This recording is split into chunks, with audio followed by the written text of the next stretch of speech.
pag hapon, pag labasan, mahirap na sumakay kasi labasan na ng mga nagtatrabaho tsaka mga kaya nahihirapan. Minsan yung ano, yung pag yung para nakakaano yung sasakyan na parang bubundol.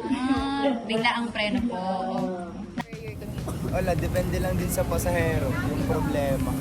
Kasi di ba pag sobrang nagmamadali ka na di mo din naiintindihan yung sa kasama mo iba kaya minsan nagkakabanggaan na wala nang pakialam. Kayo po.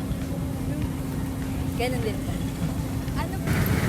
Nakakasakay po ba kayo? Or may times po na nakakasakay kayo sa hindi naman tamang sakayan, binababa kayo sa hindi tamang Opo, lalo na po dun sa lawas. Dapat dun sa may UB, pero dun sa may malapit dun sa Kadiliman Esports na computer shop na bumaba. Hindi.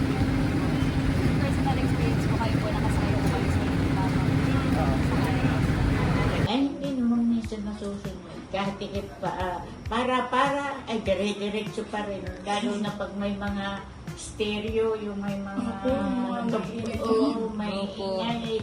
Malayo malayo kang ibababa. At katulad kung masakit ang paa. Pwede service po ng driver. Sa pag-aabot po ng sukle, sa pagbaba po, gano'n. Nagkakaroon po ba ng issue? Meron po. Minsan nakakalimutan ng magbigay ng supply at minsan hindi naririnig yung para. nang itinabayad ko i-exacto. Para hindi na po ano. Senyor. Opo, tama po yan. Parang In terms naman po sa road accidents, may na-encounter na po ba kayo muntik pong magkaroon ng aksidente or gano'n? Ano po yung na-feel nyo or syempre natakot din po kasi accident naman po. Hindi naman natin ina-expect yung accident. So, nag-pray na lang po. Wala ba? Wala pa. Thank you po. oo, naranasan ko ng aksidente. Ano Muntik na. Talaga po.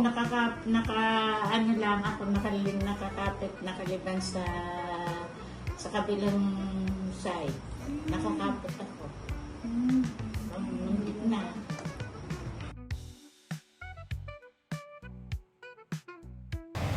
Kumusta? Opo, mahirap po ba? Mahirap. Ano po? Pagod. Mainit, pagod. Mahina ang kita. Ngalay ang kamay at paa. Okay po. Kaya naman, masaya, Masaya po. laging gutom. Tapos ano po yung pinaka nagiging challenge po sa ruta ninyo? Like every day? Challenge, yung sa traffic. Saka yung pamamasado sa araw-araw. Saan po? Mahirap lang. Mahirap po. Hindi naman. Hindi naman. Sakto Mahal lang. lang. Ano po ang... Mas mahal lang kaysa sa construction. Sige. Libreng sakay. Libreng sakay po? Alam niyo ganyan yung libreng sakay. Nasakay hindi nagbabayad. Nagwa 1, 2, 3 po. Siyempre, lalo na sa gabi. Ngayon, mahirap kasi ngayon yung coins.